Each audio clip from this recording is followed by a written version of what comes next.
कहानी की शुरुआत में हमें एक बार को दिखाया जाता है जहां लोग मजे से ड्रिंक कर रहे होते हैं। इसी बार में सर्जियो नाम का एक आदमी आता है। जिस टाइम सर्जियो बार का दरवाजा खोलकर अंदर आता है, ठीक उसी टाइम पर एक आदमी बार से बाहर निकलता है। जैसे ही वो आदमी बाहर जाता है, उसे कोई सर में गोली मार देता है और उसकी मौत हो जाती है। ये देखकर लोगों में भगदड़ मच जाती है। आसपास के सभी लोग वहाँ से भाग जाते हैं। किसी को कुछ नहीं पता कि गोली किसने और कहाँ से चलाई। कुछ ही देर में सड़कों पर सन्नाटा छा जाता है। बार के अंदर मौजूद सभी लोग दरवाजे के पास खड़े होकर डेड बॉडी को देखते हैं, लेकिन डर के मारे कोई भी उस मरे हुए आदमी के पास नहीं जाता। उन्हें समझ नहीं आता कि अब उन्हें क्या करना चाहिए। उसी वक्त एक आदमी पुलिस को कॉल करने की कोशिश करता है, लेकिन उसके फोन में नेटवर्क नहीं आता। और जब बाकी लोग भी अपने मोबाइल में नेटवर्क चेक करते हैं तो उनके मोबाइल में भी नेटवर्क नहीं आ रहा होता, जैसे किसी ने जैमर लगा दिया हो। ये देखकर वे लोग और भी ज्यादा डर जाते हैं। तभी इस बार का क्लीनर डिसाइड करता है कि वो उस मरे हुए आदमी के पास जाएगा, लेकिन जैसे ही वो डेड बॉडी के पास आता है तभी उसे भी कोई शूट कर देता है। यह देखकर बार के अंदर मौजूद सभी लोगों की सांसें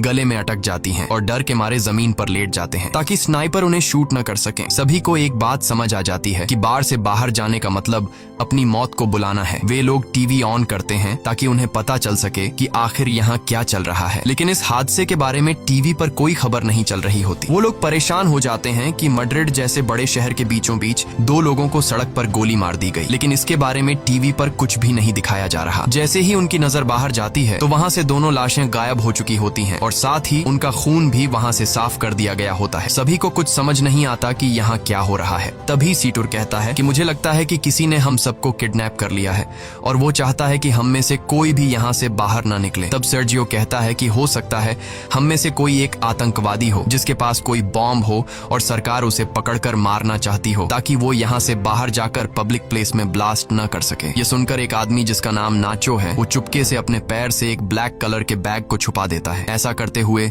सर्जियो उसे देख लेता है। अब सर्जियो को यकीन हो जाता है कि नाचो एक आतंकवादी है, जरूर उसके बैग में कोई बॉम्ब होगा। वह सबको नाचो को पकड़ने के लिए बोलता है। नाचो को पकड़ने के बाद जब ये लोग उसके बैग को छीन लेते हैं तब नाचो कहता है कि बैग को मत खोलो, इसमें कुछ भी नहीं है, लेकिन ये लोग उसकी बात नहीं मानते और जब बैग को खोला जाता है तो उसमें से कुछ कपड़े और एक हार्ड डिस्क निकलती है। एलिना नाचो से पूछती है कि इस हार्ड डिस्क में क्या है। नाचो कहता है कि इसमें ऐसी कोई भी चीज नहीं है जिससे किसी को भी नुकसान हो। वो कहता है कि मैं एक एड कंपनी में काम करता हूँ और इस हार्ड डिस्क में मेरे काम की फाइल्स हैं, लेकिन एलिना उसकी कोई बात न मानते हुए उसकी हार्ड डिस्क तोड़ देती है, पर हार्ड डिस्क के अंदर कुछ नहीं होता। नाचो गुस्सा हो जाता है कि तुम सब मुझ पे शक क्यों कर रहे हो, सामने एक दूसरा ब्रीफकेस भी पड़ा हुआ है, शायद उसमें कोई बॉम्ब हो। वो सबसे पूछता है कि यह ब्रीफकेस किसका है। तब सर्जियो कहता है कि यह ब्रीफकेस मेरा है और अगर मेरे ब्रीफकेस को किसी ने छूने की कोशिश की तो मैं उसे मार दूंगा। लेकिन यहाँ अंड्रे नाम का एक आदमी अपनी बंदूक निकालता है और सर्जियो पर तान देता है। बंदूक के नोक के सामने सर्जियो अब कुछ भी नहीं कर सकता था, इसलिए बार की मालकिन अम्पारो ब्रीफकेस को उठा लेती है, लेकिन अम्पारो ब्रीफकेस खोलने से डर रही थी। तभी एक भिखारी जिसका नाम इजराइल है, वह ब्रीफकेस को खोल देता है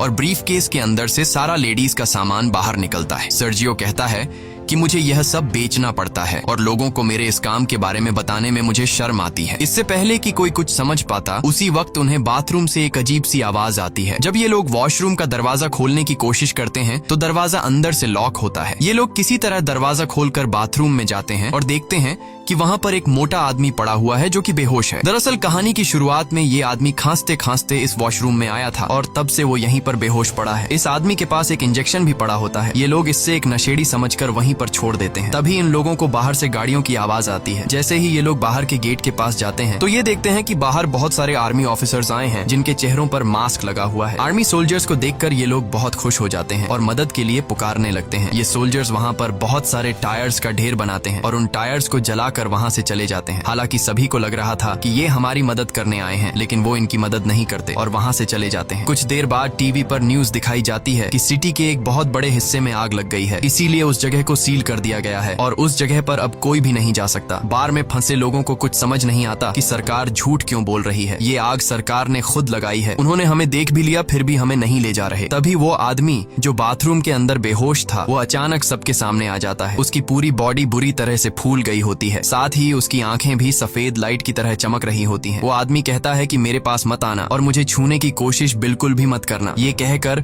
वो आदमी गिरकर मर जाता है और उसके हाथ से मोबाइल भी छूटकर गिर जाता है। तभी इजराइल मुस्कुराते हुए इस मरे हुए आदमी की आंखों पर कॉइन्स रख देता है और कहता है कि हम सब मरने वाले हैं। दूसरी तरफ ये लोग उस मरे हुए आदमी का मोबाइल फोन उठा लेते हैं और देखते हैं कि ये आदमी तो एक आर्मी ऑफिसर था। इस आर्मी ऑफिसर के फोन में कुछ फोटोज होती हैं जिनमें लोगों ने वायरस से बचने वाले सूट पहने होते हैं। ये देखकर नाचो समझ जाता है कि ये जो आदमी मरा है ये इन्फेक्टेड था और इन्फेक्शन से इसकी जान चली गई है और हो सकता है कि शायद अब यहाँ और भी लोग इन्फेक्टेड हो गए हों और सरकार हमें इसलिए यहाँ से बाहर जाने नहीं दे रही ताकि हमारी वजह से बाहर की दुनिया में इन्फेक्शन न फैल सके। इसलिए गवर्नमेंट ने इस जगह को सील कर दिया है और सरकार हमें किसी भी कीमत पर यहाँ से बाहर जाने नहीं देगी। उनकी नजर अभी भी हम पर है और अगर कोई भी यहाँ से बाहर जाएगा तो वो लोग उसे मार गिराएंगे, इसलिए हमें अंदर से ही मदद बुलानी पड़ेगी। तब नाचो इस आदमी के मोबाइल फोन से सिग्नल लाने की कोशिश करता है और वो एक टेबल पर चढ़कर सिग्नल लाने के लिए फोन को ऊपर करता है तो उसके मोबाइल में नेटवर्क आ जाता है। वो ये बात सबको बताता है कि मोबाइल में नेटवर्क आ चुका है। नाचो अपने एक दोस्त को कॉल करता है। नाचो का दोस्त नाचो से कहता है कि तुम जल्दी से किसी भी मीडिया वाले को कॉल करके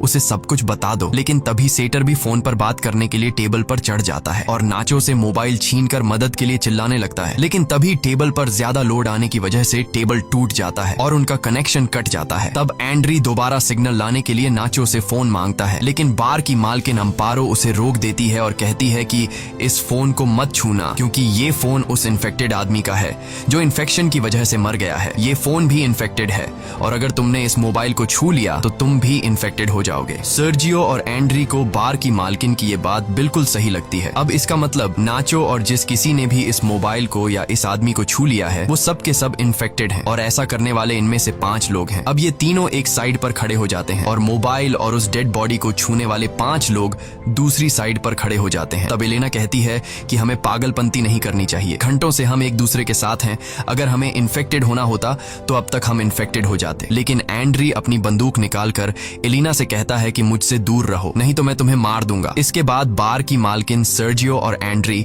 सभी को अपनी बंदूक से धमकाता है और कहता है कि तुम सब नीचे बंकर में चले जाओ और हम तीनों को यहीं पर छोड़ दो ताकि तुम्हारी वजह से हम लोग इन्फेक्टेड ना हो जाएं और अपने साथ इस इन्फेक्टेड डेड बॉडी को भी नीचे बंकर में ले जाओ। ये पांचों ऐसा करने से इनकार कर देते हैं, लेकिन तभी एंड्री गोली चलाता है जिसके बाद इन लोगों को मजबूरन उनकी बात माननी पड़ती है और ये सभी पांचों लोग डेड बॉडी को लेकर नीचे बंकर में चले जाते हैं और उनके पीछे बंकर का दरवाजा ऊपर से बंद कर दिया जाता है। अब ऊपर बस 3 लोग बचे हुए हैं। नीचे बंकर में मौजूद 5 लोग बहुत ज्यादा परेशान होते हैं। तभी ट्रिनी नाम की एक औरत की तबीयत अचानक बहुत ज्यादा खराब हो जाती है। वो सीढ़ियों पर चढ़कर बाहर के 3 लोगों को चिल्ला चिल्ला कर दरवाजा खोलने के लिए कहती है, लेकिन कोई उसकी बात नहीं सुनता। सीढ़ियों पर खड़ी होकर दरवाजे को मारने के दौरान ट्रिनी का बैलेंस बिगड़ जाता है और वो नीचे गिर जाती है, लेकिन गिरते दौरान उसका पैर वहां पास रखे बॉटल्स के क्रेट्स पर लग जाता है जिससे वो बॉटल्स भी नीचे गिरकर टूट जाते हैं। बॉटल्स के अंदर मौजूद पानी एक साइड पर बहने लगता है जिससे इन 5 को अंदाजा हो जाता है कि जरूर यहाँ से नीचे बाहर जाने का कोई रास्ता है। जब ये लोग वहाँ पर पड़े गट्टों को हटाते हैं तो नीचे उन्हें एक ड्रेनेज नजर आता है। इसका मतलब ये लोग वहाँ से पानी के रास्ते से होते हुए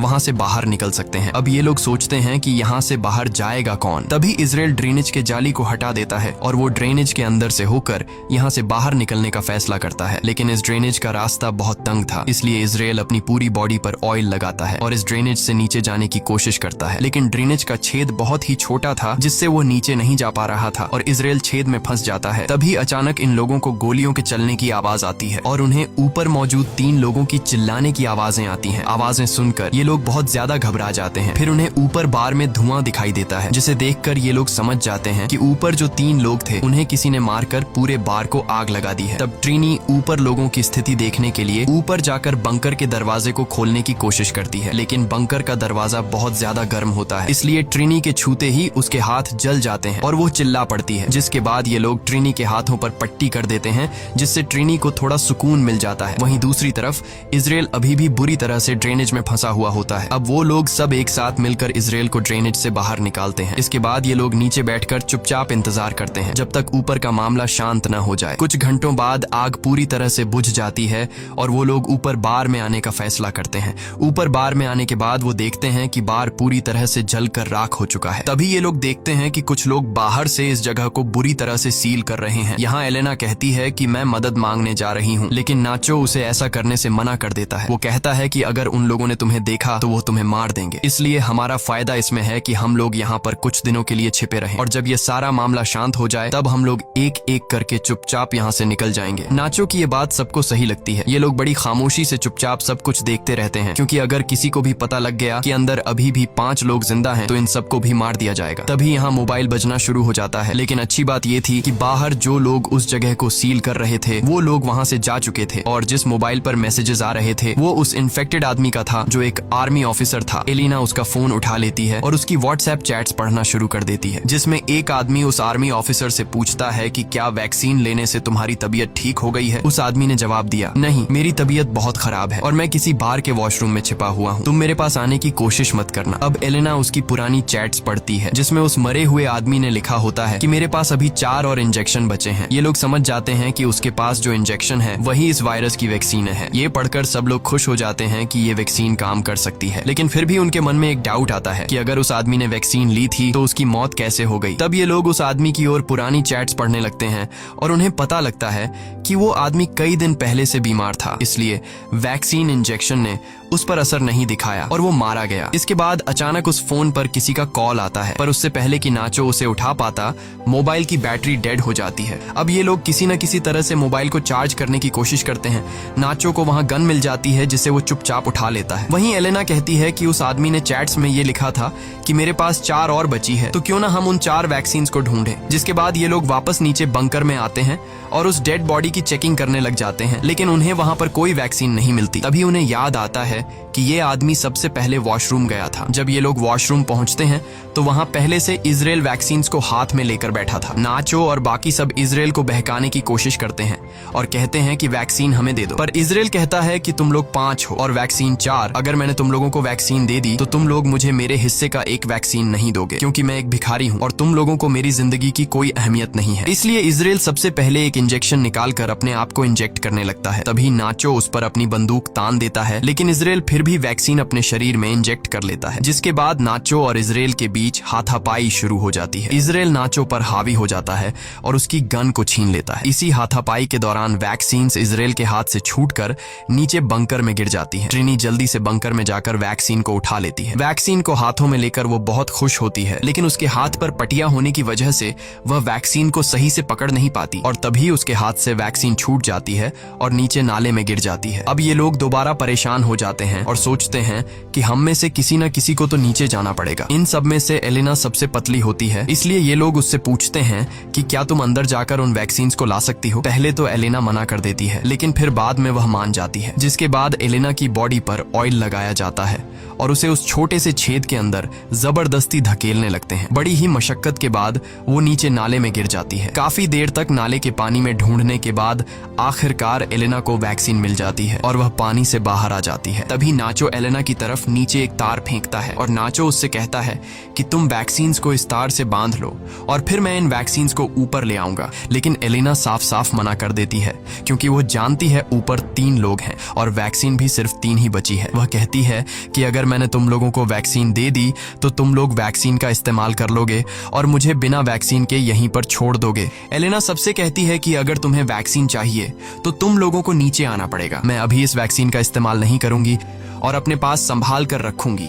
जब तुम सब नीचे आ जाओगे तब हम बैठकर फैसला करेंगे। अब ऊपर मौजूद लोगों के पास और कोई दूसरा रास्ता तो था नहीं, इसलिए ये लोग उस छेद का रास्ता बड़ा करने के लिए उसे तोड़ने लग जाते हैं। जब ये लोग छेद को तोड़ने में लगे होते हैं तब एलिना बाहर का रास्ता ढूंढना शुरू कर देती है। थोड़ी दूर जाने के बाद उसे एक जगह पर रोशनी दिखाई देती है। सबसे पहले वह इंजेक्शंस को वहां पर बने एक गड्ढे में छुपा देती है। उसके बाद वह सीढ़ियों से ऊपर जाकर देखती है कि बाहर बहुत सारी पुलिस फोर्स है जिन्होंने पूरे एरिया को कवर कर रखा है और वो लोग बार में मरे उनके 3 साथियों को जला रहे हैं। तब हम देखते हैं कि बाकी के 4 लोग जो ऊपर बंकर में थे उन्होंने छेद का रास्ता बड़ा कर दिया है और वे भी अब किसी न किसी तरह से नीचे आ जाते हैं। नीचे आते ही इजराइल और नाचो के बीच एक बार फिर फाइट शुरू हो जाती है। नाचो इस बार इजराइल से गन छीनना चाहता था और इस बार नाचो उससे बंदूक छीन लेता है। तभी पानी के अंदर से गोली चलने की आवाज आती है और नाचो ऊपर आ जाता है। जब ये लोग देखते हैं कि नाचो तो ऊपर आ गया है पर इजराइल अभी तक बाहर नहीं आया तो वो समझ जाते हैं कि इजराइल मर चुका है और ये लोग आपस में एक दूसरे को कहने लगते हैं कि नाचो ने इजराइल को मार डाला। लेकिन नाचो कहता है कि उसने इजराइल को नहीं मारा बल्कि इजराइल कहीं पर तैर कर चला गया। पर ये लोग नाचो की बात पर यकीन नहीं करते क्योंकि उन्हें समझ आ जाता है कि नाचो हमसे अपना गुनाह छुपा रहा है। ये लोग नाचो को गन फेंकने के लिए कहते हैं पर नाचो मना कर देता है। अब नाचो पहले तो बहुत ही प्यार से एलेना से पूछता है कि वैक्सीन कहाँ है, लेकिन जब एलेना नहीं बताती तो नाचो सीतुर को गन पॉइंट पर ले लेता है और एलेना को वैक्सीन देने के लिए कहता है। अब यहाँ नाचो कहता है कि हमारे पास 3 वैक्सीन है और अगर मैं सितुर को मार दूं तो हम आसानी से एक दूसरे के साथ वैक्सीन बांट लेंगे। लेकिन एलेना ऐसा करने से मना कर देती है। वो कहती है कि सितुर को मत मारना, मैं तुम्हें वैक्सीन देने के लिए तैयार हूँ। इसके बाद एलेना इनको बाहर की तरफ ले जाती है जहाँ उसने वैक्सीन छिपा रखी थी। धीरे धीरे ये लोग आगे बढ़ते रहते हैं। नाचो और एलेना आगे चलते हैं जबकि सितुर और ट्रिनी उनके पीछे चलते हैं। तभी सितुर पानी में गिर जाता है और ट्रिनी जैसे तैसे करके अपनी जान पर खेल कर सितुर को बचा लेती है। ट्रिनी यहाँ सबसे कहती है कि हम चारों में से एक ना एक को तो वैसे भी मरना है। मैं तुम लोगों में से उम्र में सबसे बड़ी हूँ और मैं अपनी जिंदगी जी चुकी हूँ, इसलिए वो नाचो से कहती है कि तुम मुझे गोली मार दो ताकि तुम सब आसानी से एक दूसरे के साथ वैक्सीन बांट सको और तुम्हारी जान बच जाए। काफी देर तक सोचने के बाद नाचो ट्रिनी पर बंदूक तान देता है लेकिन वो गोली नहीं चला पाता, जिसके बाद ट्रिनी नाचो से गन लेकर यहाँ से थोड़ी दूर जाकर अपने आप को गोली मार लेती है। अब सिर्फ 3 लोग बचे थे और उनके पास इंजेक्शन भी 3 ही थे, इसलिए सब एक एक इंजेक्शन ले लेते हैं। इसी बीच उन लोगों को उस जगह से आवाजें आने लगती हैं जहां पर ट्रिनी ने खुद को मार डाला था। ये लोग जब उस जगह पर जाते हैं तो देखते हैं कि ट्रिनी की आंखों पर किसी ने कॉइन्स रखे हैं और ये देखकर ये लोग समझ जाते हैं कि ये काम किसी और का नहीं बल्कि इजराइल का है, क्योंकि इजराइल ऐसा करता है। और तभी पीछे से इजराइल सितुर पर हमला करके उसे जान से मार देता है। इजराइल बहुत ज्यादा गुस्से में था और वह नाचो और एलेना की जान के पीछे पड़ जाता है। तभी नाचो और एलेना को सामने सीढ़ियां दिखाई देती हैं। ये दोनों तेजी से सीढ़ियों की तरफ भागते हैं और इजराइल से खुद को बचाने के लिए सीढ़ियों पर चढ़ने लगते हैं। पर तभी एलेना के पास जो इंजेक्शन होता है वो उसके हाथ से छूटकर नीचे गिर जाता है। अब क्योंकि इजराइल भी उनको मारने के लिए उनके पीछे सीढ़ियों पर चढ़ रहा था, इसलिए अब एलेना इंजेक्शन उठाने के लिए वापस नहीं जा सकती थी, क्योंकि अगर वह नीचे जाती तो इजराइल उसे मार देता। तभी इजराइल नाचो को पैर से पकड़ लेता है। तब नाचो को एहसास हो जाता है कि वह बाहर नहीं जा पाएगा, इसलिए अपना वैक्सीन एलेना को पकड़ा देता है और उसे कहता है कि अपना ख्याल रखना है। तभी इजराइल नाचो को पैर से पकड़कर नीचे जोर से खींच लेता है, जिससे ये दोनों नीचे गिर जाते हैं और उनकी मौत हो जाती है। तब एलेना नाचो का दिया हुआ वैक्सीन खुद में इंजेक्ट करती है और ऊपर ड्रेनेज का ढक्कन खोलकर बाहर निकल आती है। बाहर निकलते ही उसे बहुत सारे लोग दिखाई देते हैं और वह देखती है कि सरकार ने यहाँ से आगे का पूरा इलाका सील कर दिया है। तभी एक औरत अपना जैकेट निकालकर एलेना को पहना देती है और एलेना लोगों में घुल मिल जाती है। इस कहानी में कुछ बेगुनाह लोग भी मारे जाते हैं, लेकिन गवर्नमेंट को यह कदम मजबूरी में उठाना पड़ा, क्योंकि अगर ये लोग बिना वैक्सीन के लोगों में घुल मिल जाते तो यह वायरस पूरी दुनिया में फैल सकता था। इसलिए गवर्नमेंट को अपनी कंट्री के पब्लिक की सेफ्टी के लिए यह कदम उठाना पड़ा। इसी के साथ ये कहानी खत्म हो जाती है। अगर आपको वीडियो अच्छी लगी हो तो हमारे चैनल को सब्सक्राइब और वीडियो को लाइक जरूर कीजिएगा।